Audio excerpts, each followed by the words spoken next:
Nova Estela, um programa da TV PUC São Paulo, um programa gravado toda semana com um entrevistado e, completando 10 anos de programa, nós estamos introduzindo, nesse momento, a série Ex Libris, que vai, com o apoio da editora da PUC, ajudar na produção, para que o Nova Estela tenha também um espaço para a leitura, o livro, a biblioteca. Estamos aqui na biblioteca da PUC, na coleção Hélio Bicudo, numa sala muito nobre e especial da instituição, e estamos recebendo Charles Kozak, já bastante conhecido do nosso público, mas eu vou, por protocolo, fazer a apresentação do convidado.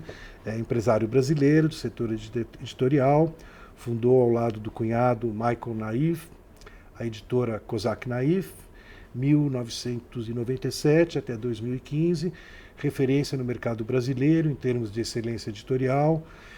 O Charles aprofundou estudos de teoria da história da arte na Inglaterra, é mestre em História e Teoria da Arte pela Universidade Essex e doutor na Universidade, que charme, de São Petersburgo. Não terminei o doutorado. Não terminou, mas curso doutorando na Rússia, também em História e Teoria da Arte, sobre o russo Malevich.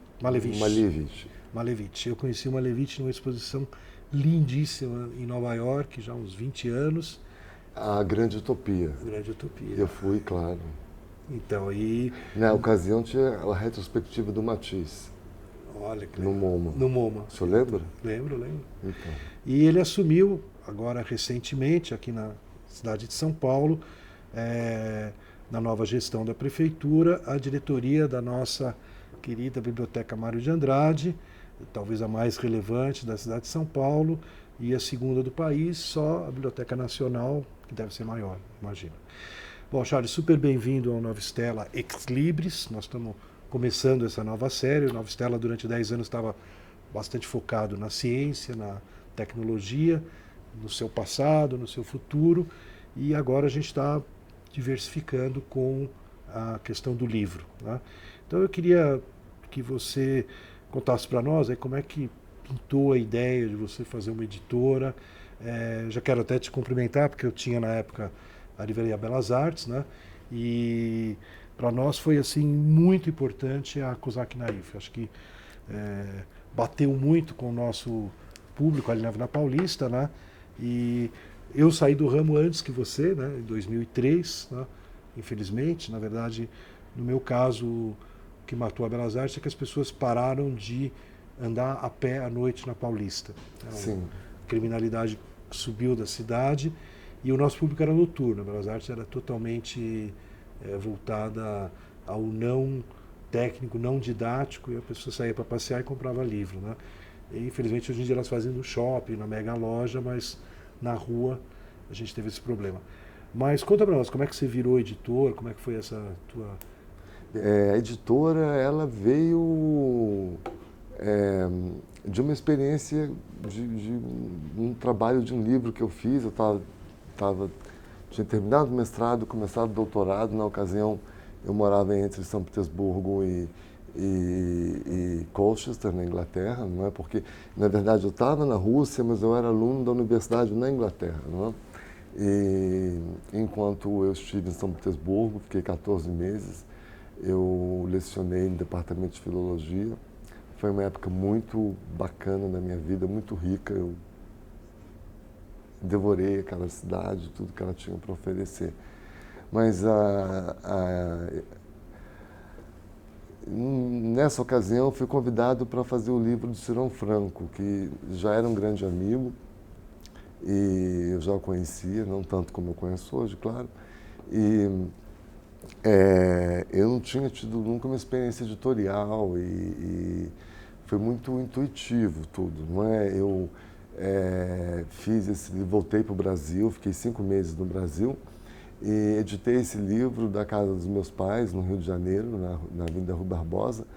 E a gente fazia o livro na varanda, era uma coisa muito caseira, porque não existiam os computadores, o boneco era feito pelo papel A4, a gente dobrava, desenhava mais ou menos a página, onde ia a imagem, o texto.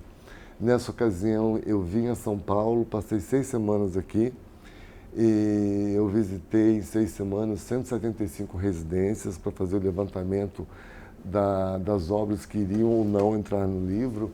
E foi minha primeira grande experiência em São Paulo, né? Isso foi em 1994, porque aqui eu vinha para a Bienal, mas eu voltava no dia seguinte.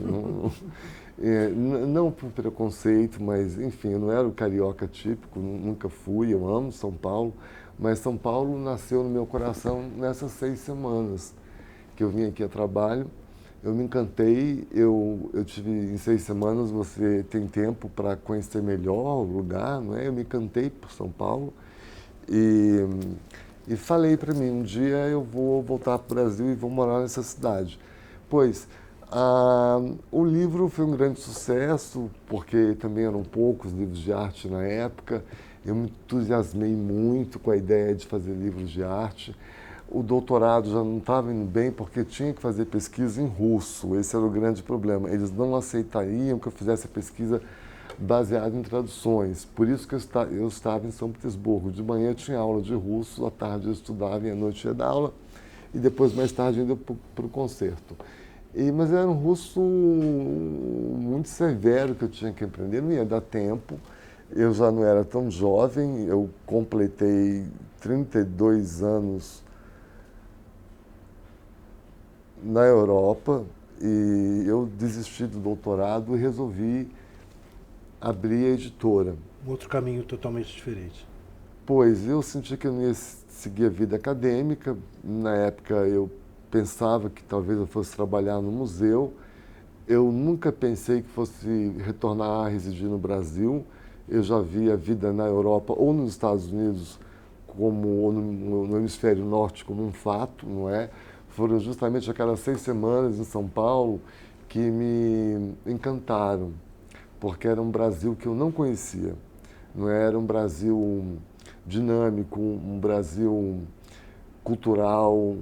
Eu não quero falar mal da minha cidade natal, enfim, mas eu tinha uma visão muito eurocêntrica do Rio de Janeiro, pelos colégios que eu estudei, ou pelas amizades que eu fiz, não é? E a gente sempre olhou para a Europa, do Rio de Janeiro. E, subitamente, eu me vi encantado por uma cidade brasileira, próxima à cidade de onde eu nasci, onde eu sentia que as coisas podiam acontecer. E, por intuição, eu resolvi abrir a editora aqui em São Paulo, não é? Eu vim para cá em 96, dia 4 de maio. Então, dia 4 de maio desse ano faz 21 anos que eu resido em São Paulo. E a editora realmente abriu em 97, à medida que o primeiro lançamento foi em 97. Mas eu comecei a trabalhar na Kozak Neif o dia depois que eu cheguei aqui, não é? Eu me distancio de tudo, me foco no que eu estou tentando fazer. Foi assim que ela nasceu. O meu cunhado, ele tinha quase a minha idade, mas ele teve acesso a dinheiro antes do que eu tive, não é? Porque o pai dele o permitiu. Ele me ajudou muito, muitíssimo. Ele era o sócio majoritário, tinha parte da minha irmã, mas mesmo depois com a editora deu a entender que não ia ser lucrativa. Ele defendeu a editora comigo como uma ideia, como um projeto, não é? Até o dia que não é que deixaram de defender, eu me cansei de continuar a editora naquela maneira, e para continuar eu ia ter que abrir mão de muita coisa que eu não gostaria, compreende? Então achei que seria mais digno fechá-la da forma que eu abri. Eu faço questão de falar que eu a fechei porque no Brasil não existe fechamento, existe falência, não é? E falência é uma palavra que me incomoda muito porque eu não me considero falido. Eu não tenho nenhuma causa trabalhista contra mim. Naquela ocasião, fechar a editora seria muito mais oneroso do que continuar, porque eu tinha funcionários trabalhando comigo há 15 anos, 17 anos. Aquilo era uma família, praticamente, não é? Eu tive amigas que tiveram 1, 2 filhos, eu vi crianças nascendo. História. Essa é uma parte linda da editora, a gravidez, depois, meses depois, aparecia com o neném, todo mundo, enfim, era uma grande família, era uma grande escola, não é? todos nós aprendemos muito lá e nenhum de nós tínhamos tido uma outra experiência de trabalho. A gente saiu da escola e foi para a editora. Então, parece que o sonho continuou. Ela era muito onírica. E o que você sentiu em termos de Brasil? Quer dizer, como você falou, o problema financeiro da editora tem a ver com, de certa forma, limitações do nosso mercado, do público leitor. Não, professor, eu acho que eu fui um mau administrador. Eu não culparia o público. Os livros eram vendidos a prejuízo, não é? Então a gente chegava a celebrar quanto que a gente perdia na venda de cada livro. Eu acho que a editora, ela sofria uma síndrome muito cenográfica, não é? Acho que a editora se inspirou muito na minha pessoa, não é? Eu tenho uma coisa meio teatral, talvez a minha casa seja muito cenográfica, muito teatral. E eu acho que a editora, assim, que aquilo se alastrou para o espírito da editora. Assim, tudo era uma grande discussão visual, entende? A entrada do texto acontecia acidentalmente na 100ª página, né? Entende? Era um desejo de se mesclar imagem e palavra o tempo todo, não é? Eu acho que ela começou, assim, como uma editora de livros de arte, embora eu já tenha tido intenções de expandir aquele leque, não é? Mas a forma que ele foi expandindo de uma forma muito visual, muito artística, você entende? E ela criou uma identidade visual, não é? Eu acho que por isso que ela ficou tão popular. Mas aquela identidade visual custava muito caro, não é? A gente tinha discussões enormes se ia usar flúor, não ia usar flúor, entende? Isso oneraria tanto mais ou tanto menos. Era uma guerra para se manter o alto padrão de qualidade e se apresentar um produto realmente de primeiro nível. Não só visualmente, como de conteúdo, né? Sem dúvida. Vocês deixaram clássicos, traduções novas, né? Tudo... Nós trabalhamos com vários tradutores, eu me tornei amigo do professor Rubens Figueiredo, que foi uma grande honra. Eu nunca me aproximei muito das pessoas, porque eu achava que se eu me aproximasse de um, eu tinha que me aproximar de todos. E como a editora cresceu tão rápido, eu ou trabalharia ou me aproximaria, não é? E eu, justamente por ter residido na Rússia, eu tenho paixão pela literatura russa. Naquela época houve uma divisão entre a editora 34 e a Kozak Neif, né? Nós ficamos com Tolstói, eles ficaram com a obra de Dostoiévski, que é outro gênio. E, enfim, mas foi muito gratificante trazer esses livros tão célebres, já tão célebres no Brasil, mas antigamente traduzidos do francês, traduzi-los à língua original, não é? Certamente o meu russo não era o suficiente para julgar, para cotejar, mas como eu tinha lido em francês ou em inglês, eu via fluidez e parecia que estava sendo escrito na língua original. Eu me animei muito com a ideia de poder trazer essas obras literárias para o Brasil. Embora isso não tenha sido iniciativa minha, tinha sido iniciativa de Augusto Massi, não é? Que foi o diretor da editora por 10 anos. Eu lembro dele, Augusto, ele veio da Folha, não é? Ele veio da Folha, professor da USP, é um editor muito capaz, muito inteligente. E às vezes a gente se encontrava, acho que no Prêmio Jabuti também, que vocês começaram a... acho que foi a primeira editora que fez frente à Companhia das Letras, né? Não era o meu interesse. A turma tinha uma maldade que dizia que eu sou Goldfarb e o Luiz é Schwartz, né? Eles falavam que o Jabuti virou um conluio judaico, né? Aquelas visões e tal. E que não é verdade, é que o Luiz entrou com uma preocupação estética, tudo que ninguém tinha, né? E de repente a Kozak e a 34 também, como você falou, dividiram essa... Eu não diria 34, assim, a 34 tem aquela coisa mais padronizada, parece bula de remédio, compreende? Eu não acho que eles tenham se preocupado, acho que é o não design, aliás, assim, é a coisa mais simples que se pode fazer. Agora, sem dúvida, eles têm um conteúdo riquíssimo, não estou querendo me desfazer da 34, mas eu acho que o livro tem que ser... Eles avançaram em cima das edições deles que geraram jabutis, mas não pelo lado design. E eu sou uma pessoa muito visual, eu não conseguiria ser tão purista, você entende? Tão elementarista. Não gostaria. E como você via assim a presença da COSAC nas livrarias? Era uma coisa que você curtia? Sim, professor, é uma coisa muito engraçada. Eu nunca entrei no site da COSAC NEIF. Eu nunca me preocupei. Muitas vezes eu estava na livraria e via o nome da editora, aquilo me causava certa alegria, mas eu não estava lá para ver se o livro estava exposto ou estava bem exposto. Eu nunca fui negociar gôndola ou vitrina. Talvez alguns livros que eu tivesse trabalhado diretamente, como foi o livro da Maria Martins, do Farnese, alguns artistas que tenham tido mesas redondas, talvez eu tenha participado mais. Mas assim, eu tinha muita certeza do conteúdo que estava sendo produzido na COSAC NEIF. O destino daquele conteúdo não cabia a mim, compreende? Eu não teria forças para promover venda. Mas a editora tinha uma boa distribuição. Tinha uma excelente distribuição. Eu quando cheguei em São Paulo, eu senti que o grande problema das editoras pequenas e médias, como era a COSAC NEIF, era a distribuição. Quer dizer, eu abri uma editora e uma distribuidora ao mesmo tempo. Então, assim, mesmo com deficiências, eu posso dizer que a distribuição era boa, não é em relação com as livrarias, era boa, mas hoje, se eu abrisse uma editora, eu venderia exclusivamente na Amazon. Isso eu tenho certeza. Eu não me aborreceria. Que, aliás, é onde você deixou o teu acervo. Foi a melhor coisa que eu fiz nos 19 anos de editora. Foi a melhor decisão que eu tomei na minha vida. Foi abrir mão daquela logística toda e daquele outro negócio que eu abri para ajudar a editora, mas que acabou entrando em conflito, não é? E a Amazon, como você vê essa questão do livro? A Amazon, eu entendo bem o que você quer dizer, a Amazon vendendo o livro físico, né? Mas também tem o livro digital. Como você vê essa...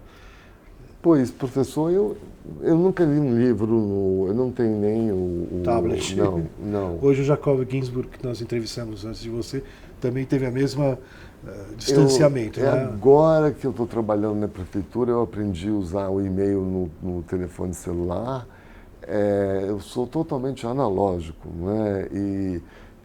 Agora, eu defendo muito o livro virtual, não é? Eu já tive ocasiões de ter livros em áudio que eu escutava no automóvel, não é? Era uma espécie de preâmbulo, não é? A pessoa lendo para o senhor.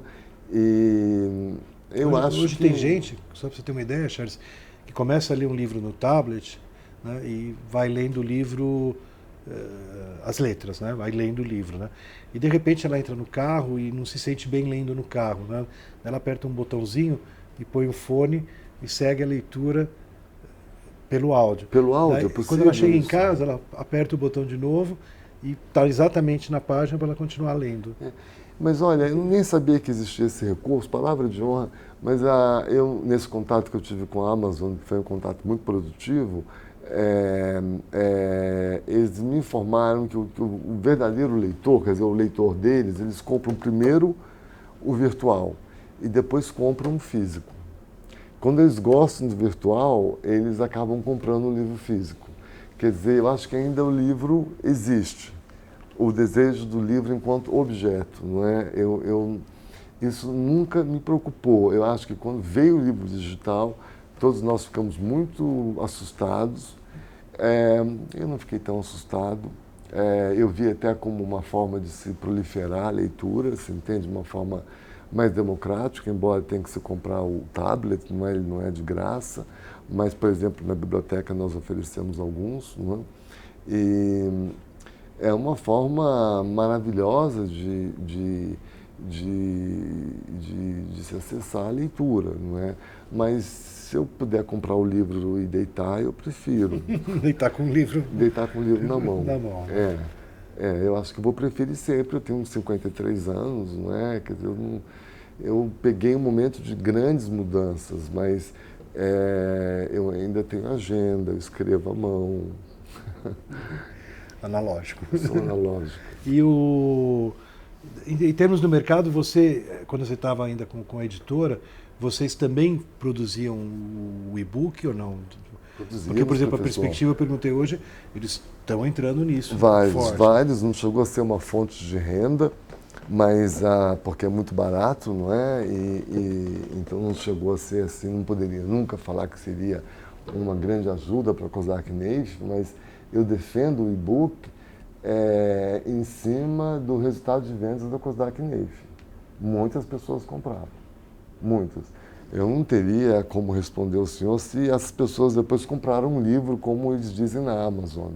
Mas, com esse resultado em mãos, eu poderia afirmar para o senhor que a leitura não morreu. Mesmo que o livro um dia talvez venha a morrer, infelizmente.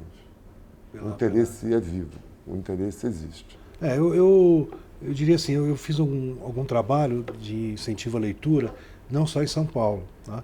Em São Paulo eu fiz bastante no interior, e o interior de São Paulo é muito diferente da capital. Né? Eu não conheço. Então, não. Você vai conhecer um dia, é uma outra realidade. Tem regiões que são realmente muito precárias. Sim. Também tem cidades, igual no Tocantins, que não tem biblioteca. Tá? Então, eu às vezes ia fazer um trabalho de promoção de leitura, formar grupo de teatro que encenava textos literários, daí a gente põe o texto literário na escola, na biblioteca, e em regiões no Tocantins, era uma empresa de energia, então estava cheio de hidroelétrica por lá. Sim. E eles preferiam fazer esse trabalho lá, né?